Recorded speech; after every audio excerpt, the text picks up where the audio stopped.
Welcome back to the back nine. This is our practice round out here at Waco. We're here for the Prodigy presents the Waco Open. And yeah, we just kind of getting rolling on the front nine. Got some nice birdies, a couple missed putts here and there, but we didn't actually practice putting before we started, so it happens. We're fully dialed in by now and ready to show you guys some fun lines on the back. We'll see if the winds calm down when we get back to the open holes or if it's the beast that it can be out here. Let's check out hole 10, brought to you by James. Yep. Such a good hole. I love it. Reminds me of Roy G, so it gives me like a homey vibe every time I play this one. I've always found hole 10 to be one of the prettiest holes out here. It's just got the really nice grass fairway. Kind of shoot over this ditch at the beginning, and it's a par 4, what is it, 650? Oh, maybe just under 600 feet, so you don't really need too much off the tee, but the farther you get, the easier that upshot is, so it's always a little balancing act there. I think I might try a hex here, just try to keep it in play. A lot of times I like to throw a fairway driver. Every now and then you'll see someone rip a distance driver and get like way the heck up there, which is always fun, but it's pretty easy to miss that shot.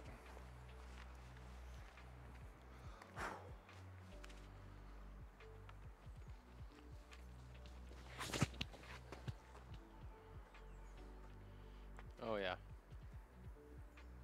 And one of the reasons probably James is choosing mid-range is he can hit so many different angles of hyzer and get it to still work, be a playable shot in the fairway, give himself an opportunity.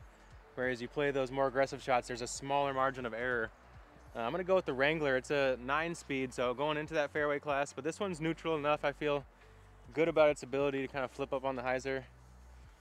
See if I can beat those cluster of 3 trees down there, because that's kind of the mark of a really good shot.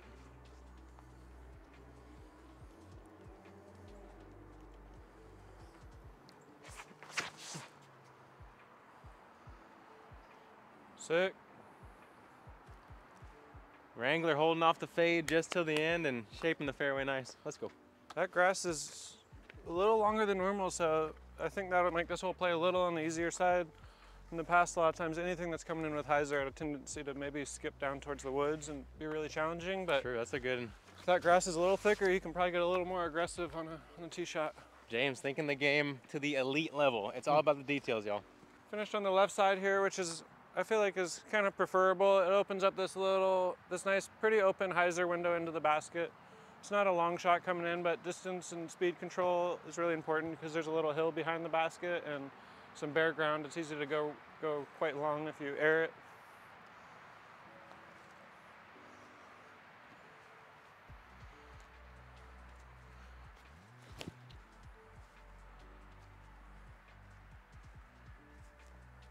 Oh yeah. A little close to that first tree, but got by it. Wrangled up some distance off the tee, and now we're going blue bonnet for birdies into the green.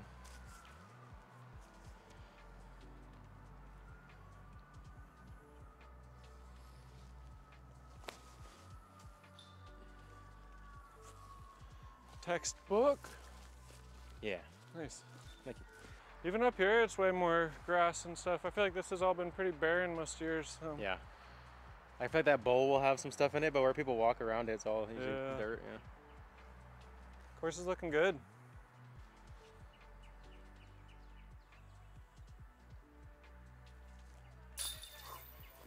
Just in. That's why you always use your legs and follow through, because if he didn't, he probably would have missed that one. Hey. Good birdie. Thank you. I forget the exact distance here on hole 11, but I feel like it plays right around 315, 20 feet or so. That mounted green is really the signature part of this hole. If you can beat this center tree, get yourself up there, and get yourself a close putt, you're gonna be happy here. I'm gonna go Texas Ranger. You know, I'm wearing the shirt right now. We're in Texas, it feels right. And it gives me a chance to ace if I throw it ever so perfectly.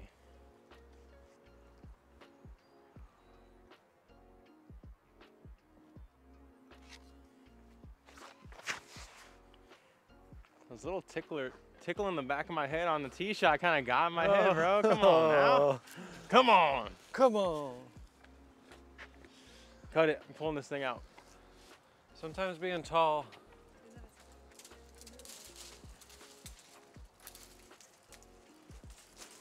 That doesn't need to be there. Yeah.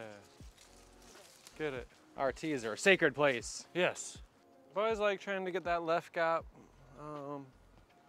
all the way in, trying to hit, basically just at the base of the hill. I feel like if you air it all the way into the hill, that's when you'll get weird cut rolls down into the woods, but if you can hit kind of at the bottom, it'll usually sit right there for a pretty short putt.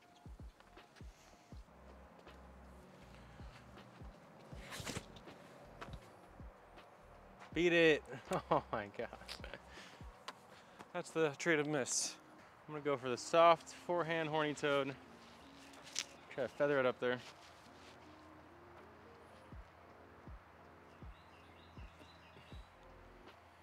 Get in. Oh. Oh. Good little soft touch. We'll take it, we'll take it. I've been trying to focus on my short little forehands. I'm really just using mainly the wrist and get some spin, smooth spin on it.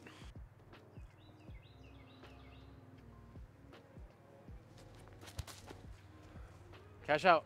Oh! So close. Just trying to get a stick back on you. Yeah, that was a great effort.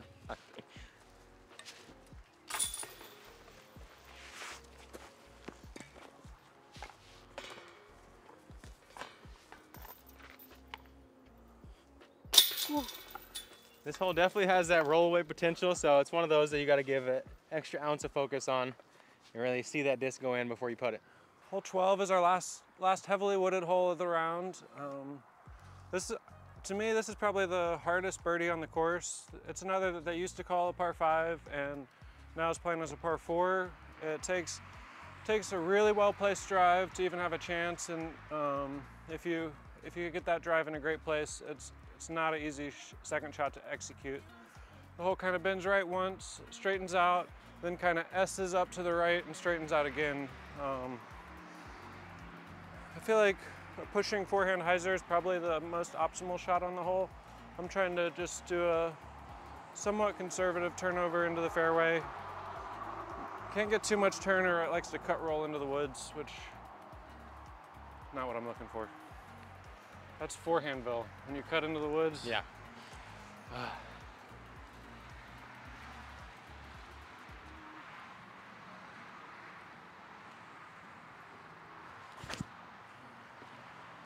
And I wouldn't go as far as to say if it's James is throwing forehands, he's probably not playing optimal golf, but it's not in his game plan. We'll say that. You know? Yeah. He might make it happen sometimes, but I'm gonna give you guys the other look, going with that fairway driver forehand. There's a bit of a slight right to left slope down there that can kind of check up the skip, and I think that's part of what makes the forehand pretty easy here.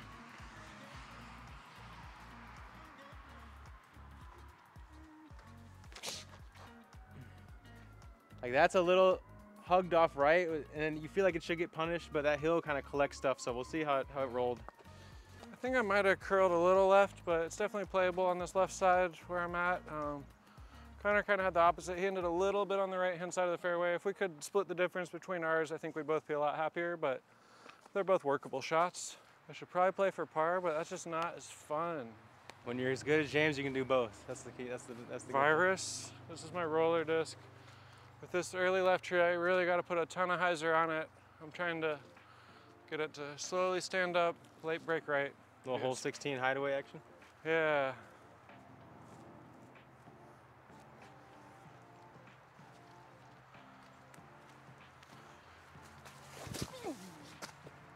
Beat it. Oh, that was so close. That was the shape you were looking for yeah. sure. I'm gonna throw what I would probably actually throw. Yeah, a little detour, or no, another I'll probably just throw a putter down towards the bottom of the hill. And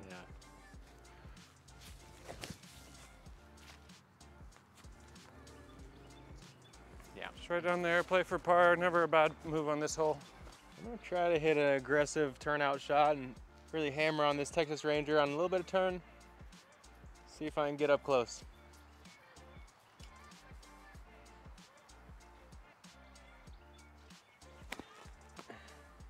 Sick. Yeah, top shelf. That was great power for a patent pending. Thank you, appreciate it. I threw one of those last week on hole 17. I hit like a early tree on the right, had like 300 in, and I got it up and down for the birdie. That felt good, yeah. I kind of envisioned that on that one. I was like, I did this last time I threw patent pending. Oh. I caught this before I even let go of it. So the disc golf gods blessing us with a James Conrad thumber and forehand in the same round. Rarity. Whew, that was ugly. This one, that's a good lesson why you don't throw the roller disc on a super aggressive shot from out of position, but. He was about 6 inches off being up there though, so I hope you guys appreciate him for sacrificing a score for y'all. Still in a bad way.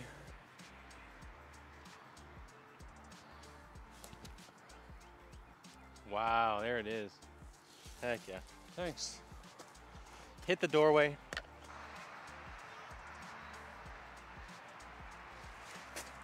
So short. You gotta want it. Easy with the mid. Come on. Wow.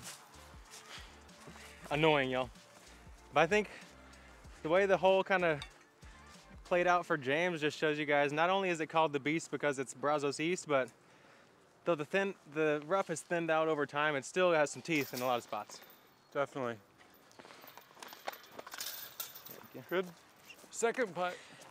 Just the mindless mid-range putt. Yeah, why are those so easy?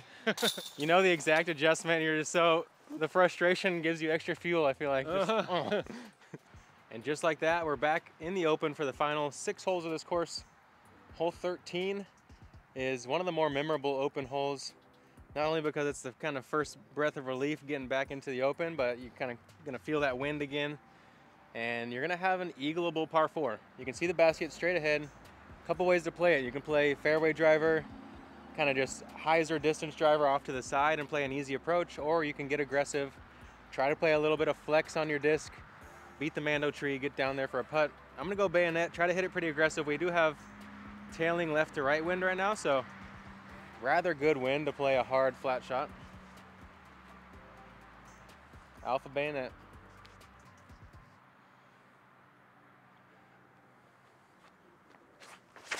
Oh my goodness gracious, y'all.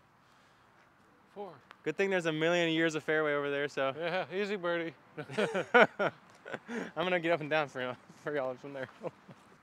Been working some time lapses into the bag this year. This is one of them that it's a little, I'd say it flies pretty neutral, pretty straight. So with this tailwind, I think I could get it to flip up to flat and hopefully just push real far. I feel like I've been able to get the 2 here just a couple times over the years that we played it, but it's usually a good distance putt to do it. But I don't think I have a 2 here. Maybe a practice one, but it's been a while. Maybe this year is the year. It is, I agree. I'll make the adjustment off that one. Oh yeah, cruising.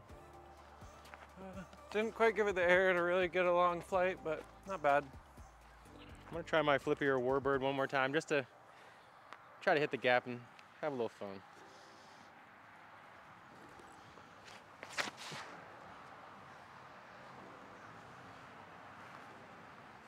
Man, if I hit that line on the bayonet, I'd be C2. That one got pretty close to. Nice.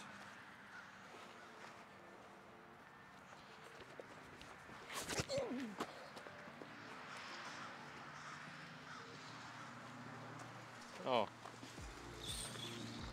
Took a massive kick. Got pretty lucky that there's no out of bounds lines here or anything. And then I'm able to play in for still a birdie look. Tailwind, I'm gonna go Chupacabra. Hard, high, flat forehand on the left.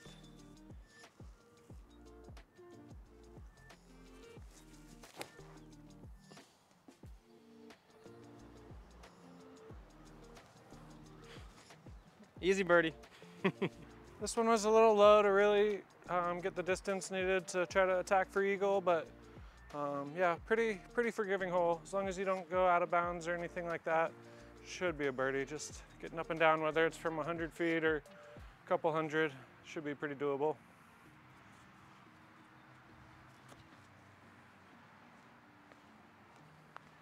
A little fluffy.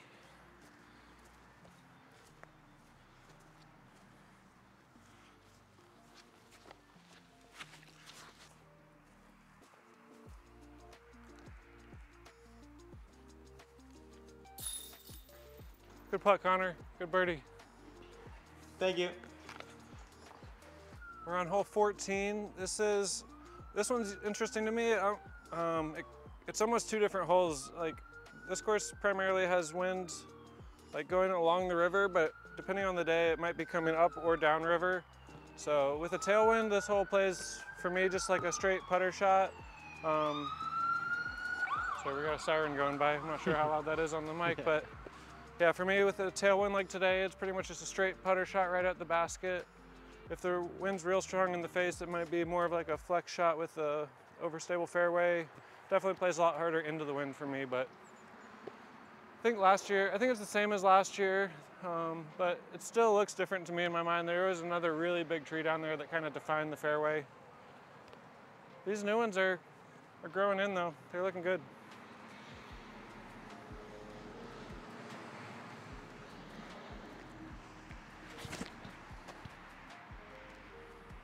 On the dime? Come on. Go in. Oh, the pole. I thought what I was a gonna shot. go Let's in. go. Oh, yeah. All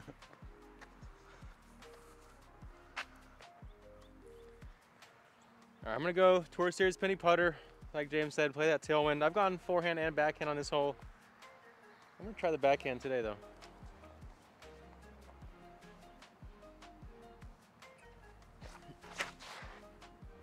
Little turned, but that should work.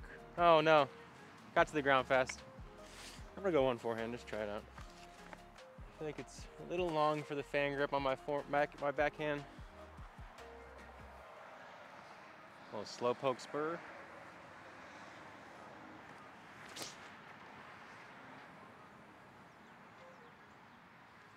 Nice.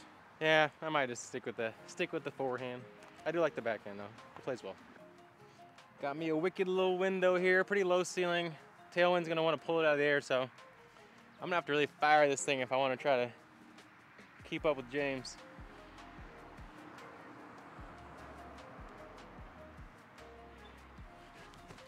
Oh, I loved it, but that ceiling came into play quick. Those are tough.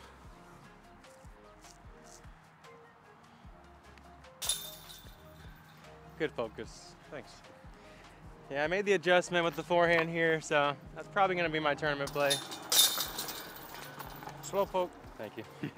You guys might say, Connor, you just skipped a hole. Well, no, we didn't. Hole 15 is no longer being played for the Waco. They decided to use that area as kind of the entrance for the spectators, have all the vending over there. So while we were losing a diabolical hole, that kind of made or broke a lot of made or broke a lot of rounds. I think the stress on the players, I think some players won't miss it. Some players might if they were the ones who could get the eagle on that hole or the birdie once they switch it to a par 3. So this is now hole 15. Similar length hole to the last one, a little under 600 feet. Dead straight ahead there. I don't see it on the elevated basket this time, which is another hole that has always traditionally been on that. I'm gonna go bayonet. While it might be a close range weapon, I can throw it far. So I'm gonna use it to extend myself well down the fairway. And in time, these newly planted trees, I think are gonna shape this fairway very nicely and make it a really respectable par 4. Right now, you just send it.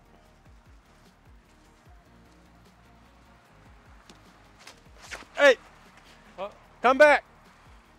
baby, come back. Oh no. I committed. Skip. Skip, come on. You can never see the skip there, and I'm know. always so worried. Oh, The Did I- sidewalk comes in over there. It's hard to know if. did I hit the luscious grass or not, y'all? We'll see. And I proved why maybe it's not worth it to go as far as you can here, because am I going to eagle it? Probably not. Can I birdie it easy with the Heisner? Yes. Yeah, the Heiser's never a bad play on this. Just get it out there, 450 something feet on the left side. But we're here to entertain. I know it's so tempting, especially with this nice distance tailwind. Yep. Maybe I'll try a big shot.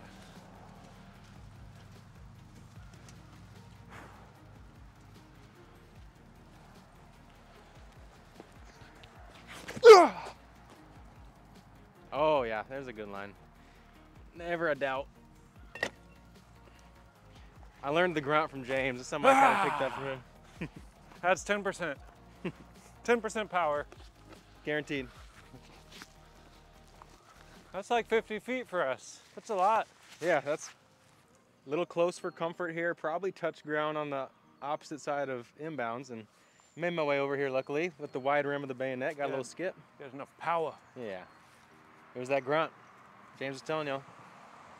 V1 Blue Bonnet, try to give a soft stab. Now that it's not elevated, I think we will see more 2s on it because of that. A little bit more safe run you can give it.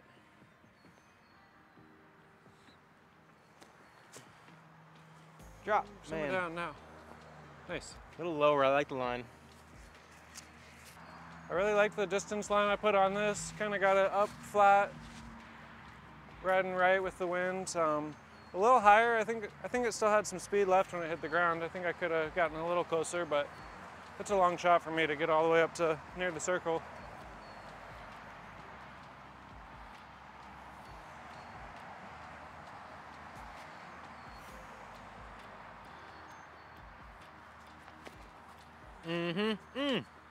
I don't want to hit the branch. It's tough. Battle putts. Battle putts. Yeah. We're putting at the same time. Megan, count us down. Count us down, babe. Count us down. Oh, I almost stole his chains away. A little strategy there. Oh. All right, guys, we got a brand new hole 16 this year at Waco. This is my first time throwing it. It looks pretty cool. It's definitely one of the most scenic holes on the course now. You're throwing a big hyzer out over the river. I think the pin's right around 360 or 370, and it's pretty close to the river. So I'm gonna go. This is overstable time lapse. I'm gonna. I think I'm gonna kind of use this big power pole thing out here as a little bit of a starting point. Just try to get a big old spike hyzer over the trees. Hopefully close. Yeah, thank you. Yeah, move my stuff. You think I know by now.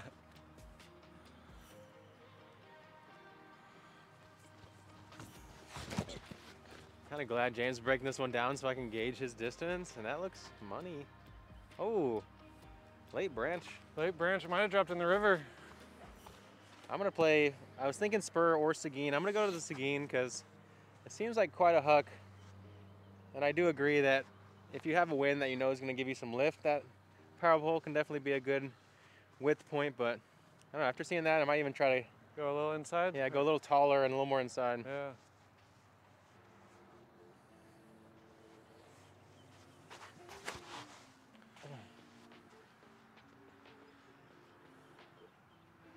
That looks better.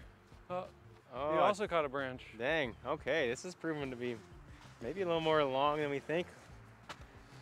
I'm not quite sure how I feel about this. I feel like you get used to throwing off cement all day and then having one I feel like my feet just like stuck on to that it. one. Yeah, that's really grippy.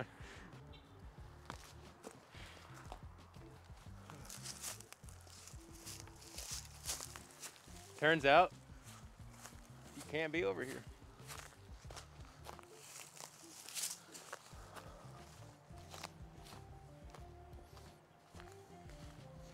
Turns out this is a really bad place to be on the course. I'm gonna throw a really awkward shot. Like any putter. Oh my God. Don't miss right, y'all. Don't miss right? Nope. That's tough.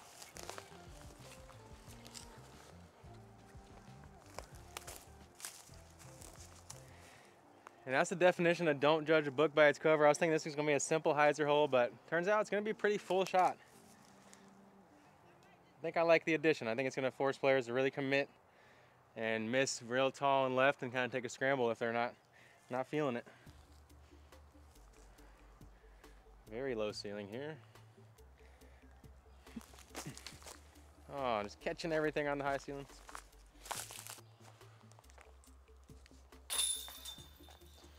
So my first shot hit branches, kicked OB. So mine was a bogey. Connor's was in jail back there. His was a bogey.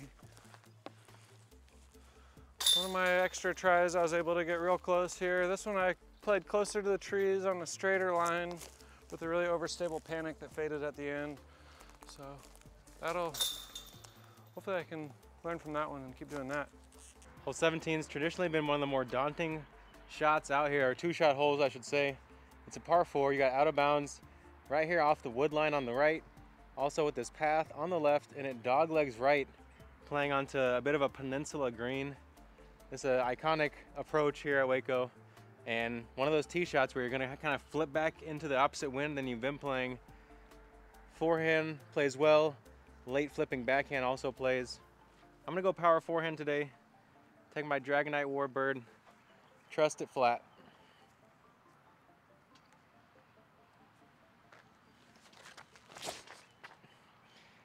I didn't mean to go high and wide, but I guess I got power right now, so I'll take it.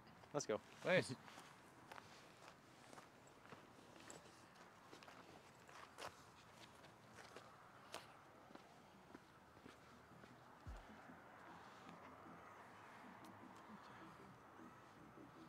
Now I'm trying to decide between high and wide and inside and low.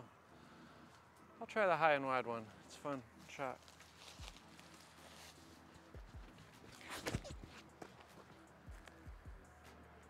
Commitment, y'all. Look at it. Yeah. Not the best spot, but not bad. Inbounds is good. Thought it'd flip more into the wind. Yeah.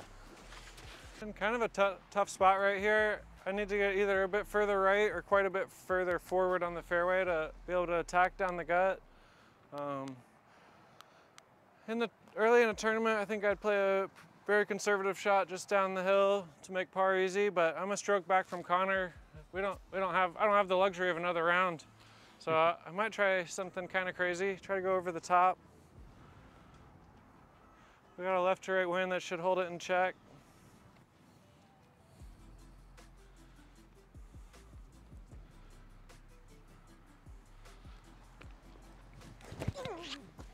He's here to entertain. He doesn't like losing. Come on, wind. Do your thing. Nope, that's gone. Oh. Splash! No. He committed, y'all. Oh well. At least you get to take it up there for your... Yeah, take it up there. It was fun trying. All right, pretty tough shot here, the way this low ceiling comes into play. I'm debating between my spur and my chupacabra on the forehand. It's about 310 feet or so. I think I'm gonna go chupacabra, just make sure it fades right. Hit it hard into the wind.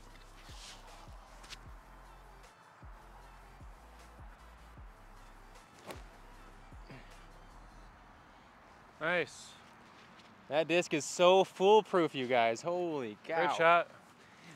Speaking of holy cow, chupacabras eat cows. Yeah, that's right.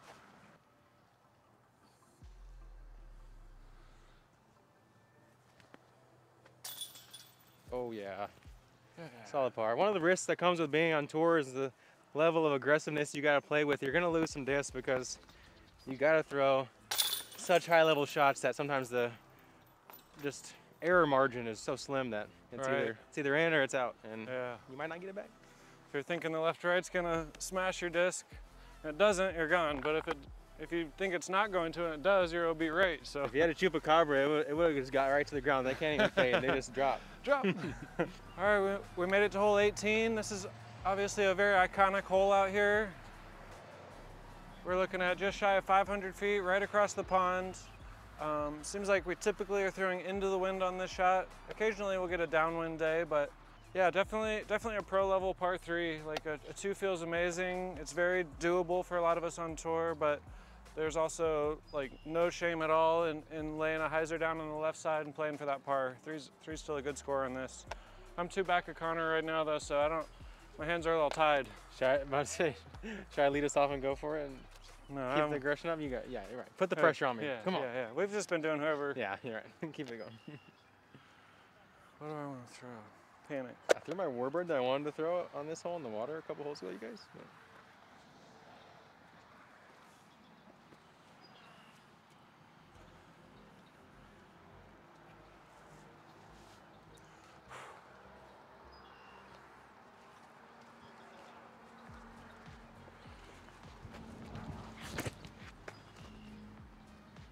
Hold, panic. Not that much wind, is there? Oh. Just spraying them. This warbird's a little straighter than I want to throw into this headwind, but hopefully it gives me a reliable flip out of the hyzer. Gotta go for it.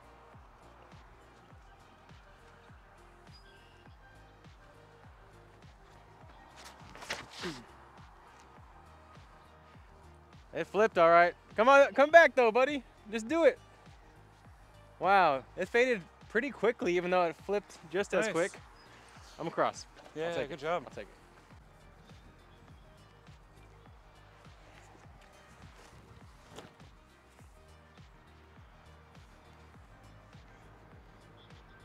Good shot. Thanks. One of the sketchiest looks in disc golf, but we got to give it a bid for you guys.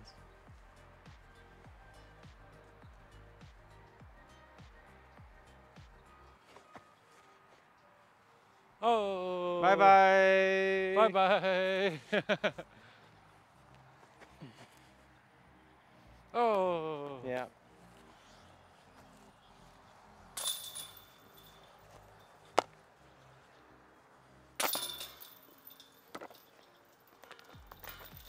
They're both right there on the edge. Good thing my putters float in the water. They do? Mm-hmm. Whoa. What are they made out of? Floating? Plastic. Floating plastic? Well, I ran that for you guys, not for my score. That one's tough to commit to because anything that fades at all left of the basket, you're wet. Putt with wet putters. Well, we might have tied up after that. You know, I might have just given it back to James. I think as long as, if that one rolled OB or something, I might have caught you, but I think you still got me by one.